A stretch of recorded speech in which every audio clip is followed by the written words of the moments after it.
요단강을 건넌 사건을 우리가 정리해 보았습니다. 이제 이 요단강을 건너는 일이 마쳤다. 4장 1절에 보면 둘째 줄에 요단 건너기를 마침에 이렇게 표현이 됐죠. 요단 건너는 일이 마칠 때에 이것을 그냥 지나가는 사건으로 두지 아니하고 이 기념할 만한 너무나 귀한 사건을 기념을 하라고 말씀을 하십니다. 여러분 다 생일을 축하하고 그냥 말로만 하지 않고 뭐 사진을 찍는다, 음식점에 가서 뭐 음식을 같이 나눈다, 무슨 파티를 한다, 뭐 여러 가지 이렇게 행사들을 하잖아요. 혹은 그 생일이 뭐 60이다, 70이다, 80이다 그러면 더더욱 성대하게 이런 기념을 하는 날을 갖죠. 혹은 뭐 결혼 기념일 이런 것도 여러분이 다 챙기고 있잖아요. 지금 이 요단강을 건넌다고 하는 사건은 간단한 사건이 아니잖아요. 하나님께서 친히 행하신 너무나 놀라운 기적. 이스라엘 백성들이 보아도 너무나 큰 사건이란 말이죠. 그러니까 이런 사건은 그냥 잊으면 안 되고 영원히 기억하면서 하나님께 감사하라 이렇게 말씀을 주셨어요. 그래서 이것을 기념하기 위해서 각 지파에서 12명을 한 사람씩 골라내서 그 12명이 요단강 가운데 지금 제사장들이 언약궤를 메고 서 있는 그 자리, 그 주변에서 돌 12개를 지고 나와서 이것을 가지고 기념탑을 세우라고 하셨습니다. 뭐 작은 조약돌 같은 거 집어왔을까요? 공기놀이 할 만한 거 집어왔을까요? 한 사람이 멜 수 있는, 그래서 좀 큰 규모가 있는 그런 돌들을 다 각자 지고 나왔을 겁니다. 그런데 왜 각 지파에서 한 사람씩 뽑아가지고 12명을 만들라고 했을까요? 이스라엘이 12지파고 그 12지파가 다 이 요단강을 안전하게 건넜다고 하는 것, 그것을 확실하게 보여주는 이야기죠. 그런데 여러분, 이 12명이 필요했다고 하면 굳이 뭐 꼭 12지파에서 한 사람씩 골라 뽑을 필요가 있을까요? 그냥 여호수아가 가까이 두고 있는 사람 12명 추려가지고 하든가 아니면 뭐 5명만 뽑아가지고 돌 2개씩 들고 와 뭐 이렇게 적당히 갖다 쌓을 수도 있잖아요. 그런데 한 지파에 한 명씩 해갖고 12명을 굳이 이렇게 한 이유는 여러분 이 요단강을 건너고 하나님의 구원의 역사를 경험하는 일에 한 사람도 소외되거나 빠지는 사람이 있어서는 안 되겠죠. 모든 사람이 다 이 은혜를 함께 입었단 말이죠. 모든 사람이 다 받은 은혜. 그 12지파로 생각을 하고 그 12지파가 다 이 은혜를 누렸기 때문에 한 사람도 빠짐없이 한 지파도 빠짐없이 이게 다 이렇게 해야 된다 하는 거예요. 그러니까 사실은 이 요단강을 건너면서 모든 사람이 아까 말씀드린 대로 그냥 조약돌 하나씩 지고 와서 쌓아놓을 수도 있어요. 그럴 수도 있고 이게 각 지파에서 한 명씩 해서 12개를 큰 걸 지고 나와서 쌓아놓을 수도 있는데 어쨌든 이걸 보면 여러분 이 하나님의 은혜 한 사람도 빠지지 않게 하라는 그런 의미가 들어있겠죠. 여러분 우리 교회 안에서도 마찬가지라고 생각해요. 이 하나님의 은혜를 누리는 데 있어서는 한 사람도 빠져서는 안 될 줄 압니다. 여러분이 다 주인공이 되셔야 돼. 하나님이 오셔서 우리 가운데 성령을 물붓듯이 부어주신다. 그러면 여러분, 우리 다 그 물붓듯이 부어주신 성령의 충만한 은혜를 받아야 되겠죠. 나는 안 해도 되는데요. 그런 사람이 있어서는 안 돼요. 이런 하나님의 은혜를 주시고 구원을 주시고 우리를 축복하시는 이런 데에는 한 사람도 빠져서는 안 될 줄 압니다. 자, 여러분, 예루살렘 처음 교회가 사도행전 2장에서 생겼어요. 숫자가 꽤 많았죠? 거의 1만 명 이렇게 육박하는 어마어마한 교회가 되어졌는데, 성도들이 보니까 돈 있는 사람도 있고 없는 사람도 있단 말이에요. 밥을 굶지 않고 잘 사는 사람도 있지만 먼 나라에 가서 살다가 명절을 지키려고 왔다가 안 가는 바람에 가져온 돈도 떨어지고 준비한 물품도 떨어지고 그러니까 먹는 게 지금 불편한 그런 사람도 있단 말이죠. 그래서 있는 사람들이 내어서 없는 사람들한테 나누어주며 같이 쓰는 이런 상황이 되었는데 참 감사하죠.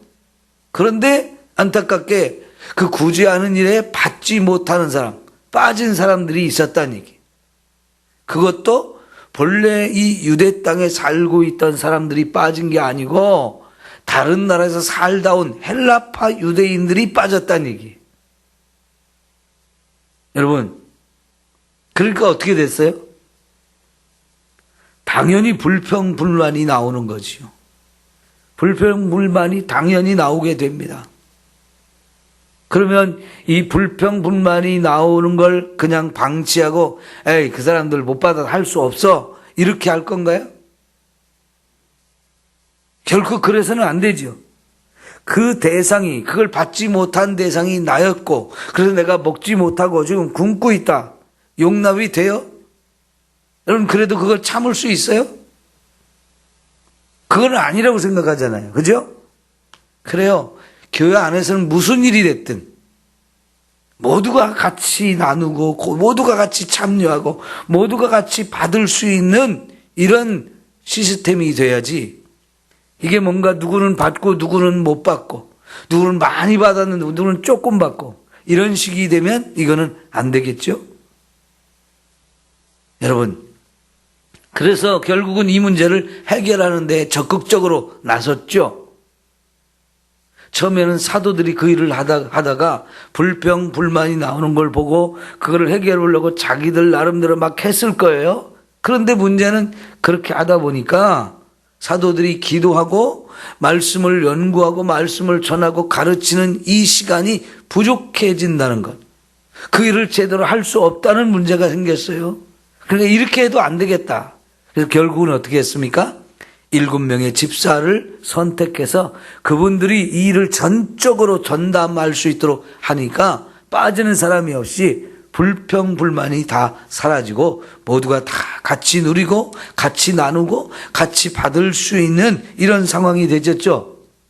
예. 우리 장로님들, 권사님들은 교회 안에 뭔가 소외된 사람이 없는가? 지금 뒤처져 있는 사람은 없는가? 네? 이런 걸 우리가 살펴야 돼요.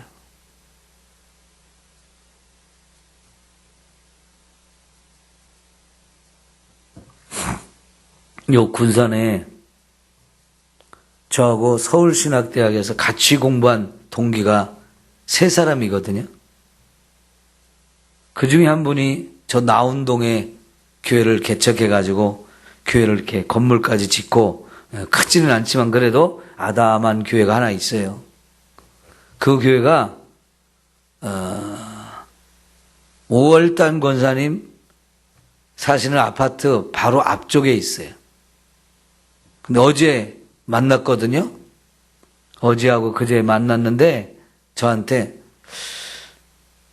우리 교회 성도 한 분이 그 교회 왔다는 거예요. 그래서 얘기를 들어보니까 5월단 권사님이에요. 본인이 우리 교회를 다녔다고 그러면서 그 교회를 오셨대요.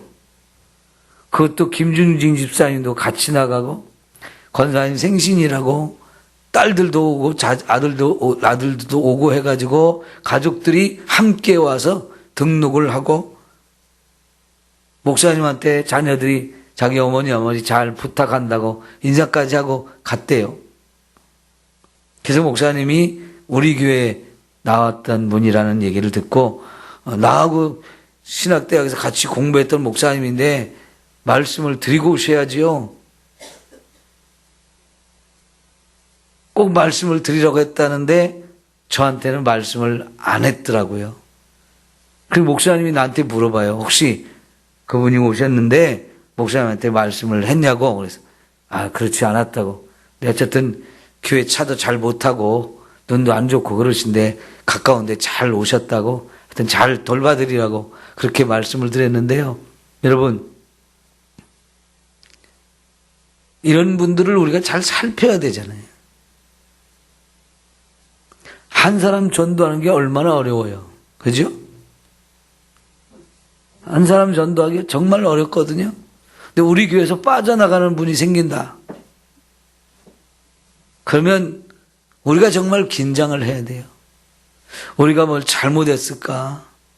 그분을 소외시켰을까? 외롭게 놔뒀을까? 돌봐드리 못한 건 아닐까? 이런 것들을 잘 살펴야 돼요. 그래서 그런 분들이 생기면 장로님, 권사님들이 제일 먼저 가서 살펴야 돼요. 그래야 소외된 분들이 없게 되죠.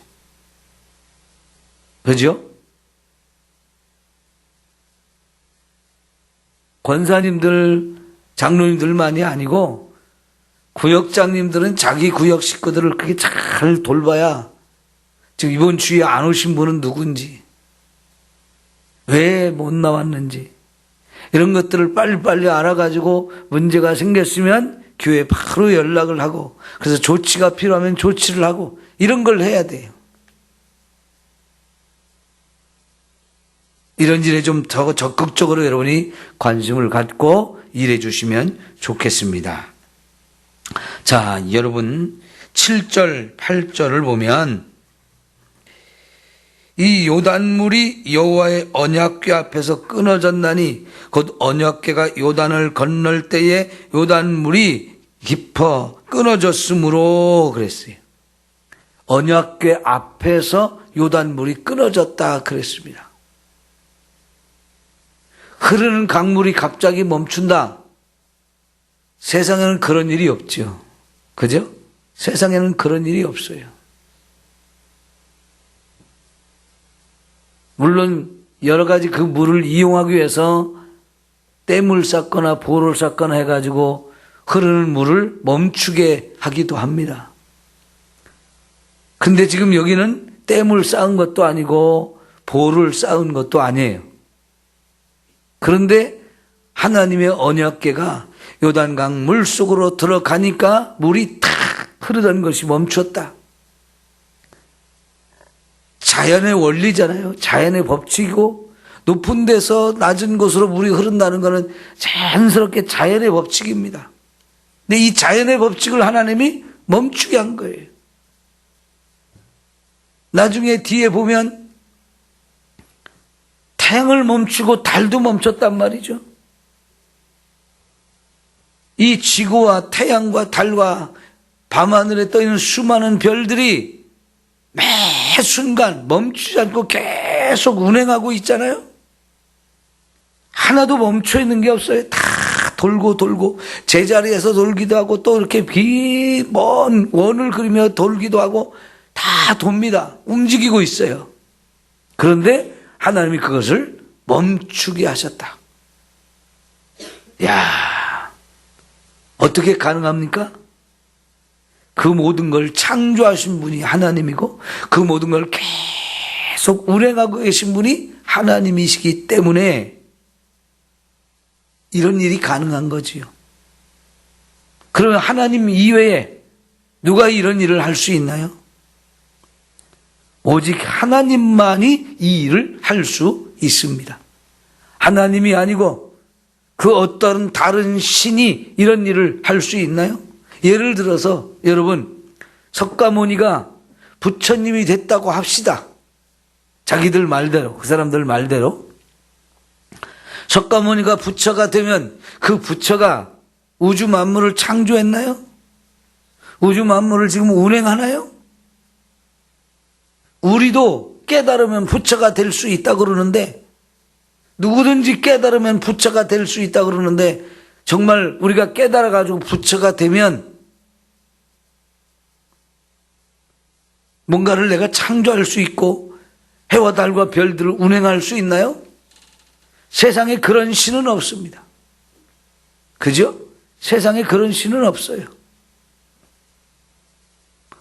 오직 하나님이 세상 모든 만물을 창조하셨고 그분이 운행하시는 분이기 때문에 하나님만이 그 일을 할 수 있는 겁니다. 그런데 그 하나님이 요단 강물을 멈추어서게 만드셨어요. 그리고 그 물이 멈추자 땅을 마르게 하고 그 마른 땅으로 이스라엘 백성들이 안전하게 건너게 해주신 것. 너무나 놀라운 사건이죠. 그러니까 이것을 기념하라는 거예요.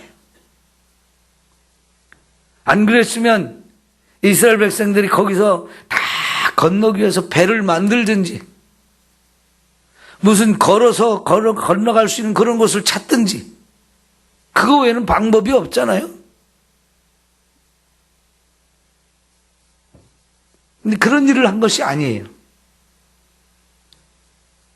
하나님이 순간적으로 딱 멈추게 해주신 거죠. 이스라엘 백성들의 안전을 위해서 또 그들이 건너야 하기 때문에 가나안 땅에 들어가서 하나님이 약속하는 이 땅으로 들어가기 위해서 반드시 건너야 하는데 이거를 하나님이 해주셨다는 거. 너무나 큰 은혜이고 너무나 큰 사랑이고 너무나 놀라운 기적이죠. 이거는 기억해야 된다는 거예요. 잊어버리지 말고 정말로 감사하라는 거예요. 원수는 어디다 새겨요? 물에 새기고 은혜는 어디다 새겨요? 마음에 새기라고 그랬죠. 우리의 마음속에 이 하나님의 은혜를 깊이 새겨서 그럼 잊지 말아라. 특별히 여러분 9절에 보니까 이 돌탑 세우는 일을 요단강 건너가서 거기다만 세우는 게 아니고 지금 제사장들이 서 있는 거기다도 하나 또 세우라는 거예요. 그러면 물이 이렇게 다시 원상복구가 되어지면 그래서 강물이 흘러가면 그 돌은 보이지 않겠죠. 그죠? 그러나 그 강을 건넌 사람들은 다 압니다. 아, 우리가 이 강을 건넜다. 그리고 저 강바닥 한가운데도 우리가 돌탑을 세웠다. 왜 거기다 세우게 했을까요? 이 물을 건넌다는 건 성경에서 무슨 의미가 있어요?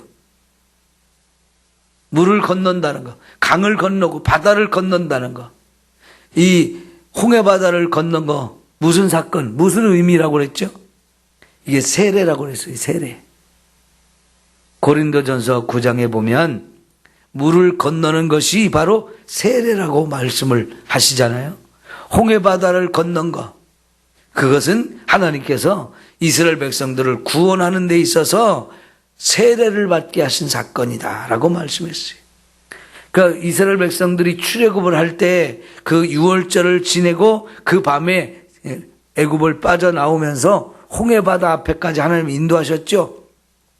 굳이 그 홍해바다로 그들을 인도하셨던 이유, 그거는요, 여러분, 이 홍해바다를 건너면서 유대인들 전부를 세례를 받게 한 사건이라고 말씀하고 있어요. 우리가 구원을 받을 때 반드시 뭘 받아야 돼요? 세례를 받아야 되잖아요. 예수를 믿고 구원을 받았다는 이 확증을 갖기 위해서 우리는 세례를 받아야 돼요.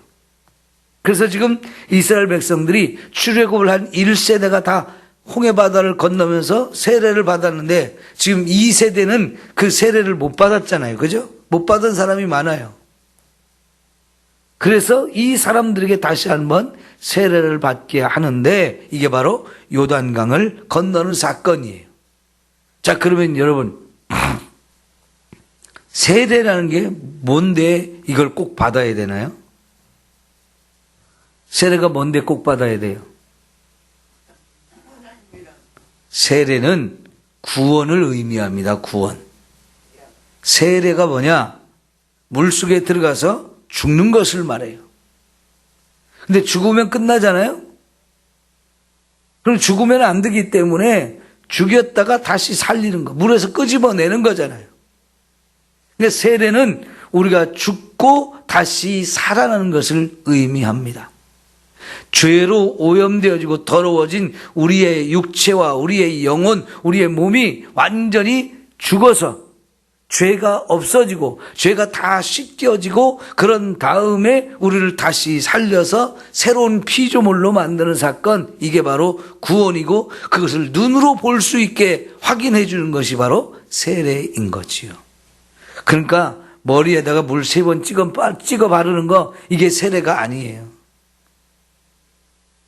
그 세례의 참된 의미는 물속에 들어가서 우리가 죽고 나를 죽이는 거예요. 나의 옛사람을 죽이는 거예요. 그리고 그 죽은 자 가운데서 예수님이 우리를 살려서 새로운 생명을 주셔서 새로운 삶을 살게 하는 것, 이것이 확실하게 이루어져야 그 사람을 구원받았다고 말하고 그것을 눈으로 보여주는 하나의 의식이 바로 세례식인 거지요. 그래서 세례 요한이 요단강에서, 이 흐르는 물이 있는 요단강에서 세례를 베풀었어요. 사람들을 물속에 집어넣었다가 꺼내기 위해서. 지금도 전 세계에서 많은 사람들이 이제 요단강에 성지 순례를 가고요. 특별히 세례를 받은 사람들도 요단강에 들어갔다 나오는 그런 세례 의식을 또 하는 사람들도 많아요. 아니면 세례를 거기 가서 받는 사람들도 많아요. 세상에 예수 믿고 처음 받는 세례를 거기 가서 받는 사람들이 있어요. 왜 그래요? 진짜 내가 죽었다가 다시 살아났다는 걸 온몸으로 느끼기 위한 거죠. 예수님이 세례를 받았던 그 현장으로 가서, 시간은 지났지만 2000년 전이지만 그 2000년 후인 나도 예수님 믿고 구원받았다는 것을 거기서 확증을 하고 싶은 거지요. 여러분, 그래서 예수를 믿으면 세례를 반드시 받아야 되는데, 문제는 내가 진짜 죽었느냐 하는 거예요. 예수를 믿을 때 정말로 죽었느냐? 그리고 다시 예수님이 살려주신 새 생명을 가지고 내가 새롭게 태어나서 새로운 피조물이 돼가지고 새로운 삶을 살고 있느냐, 이게 중요한 거지. 우리 천안당 권사님, 예수를 믿기 전에 사람이 완전히 죽었습니까? 죽어야 돼요. 그래서 누가 봐도 우리 천안당 권사님은 예수 믿는 사람이야, 이게 인정을 사람들한테도 받아야 돼요. 그게 진짜 세례를 받은 거예요. 저 인간은 예수를 믿는지 안 믿는지 모르겠어, 이렇게 돼버리면 안 되죠. 그죠? 확실히 죽었다가 확실히 다시 살아나는 이 은혜가 진짜 있어야 돼요. 그게 진짜 예수 믿는 거고. 그런 사람이 대통령이 돼야 되는데, 그죠? 그런 사람이 대통령이 돼요. 투표 안 하신 분은 오늘 하시면서 그런 사람을 택하십시오. 꼭 민주당만 찍으려고 하지 마시고. 네. 제가 선거운동 하는 건 아니고요. 네. 민주당이든 국민의힘이든 그게 중요한 게 아니다는 얘기예요. 그 사람이 정말 우리나라 대통령이 돼서 나라를 잘 이끌어갈 수 있는 진짜 변화된 새로운 사람이 되면 얼마나 좋겠어요. 네. 이미 하신 분은 뭐 되돌릴 수 없으니까 기도합시다.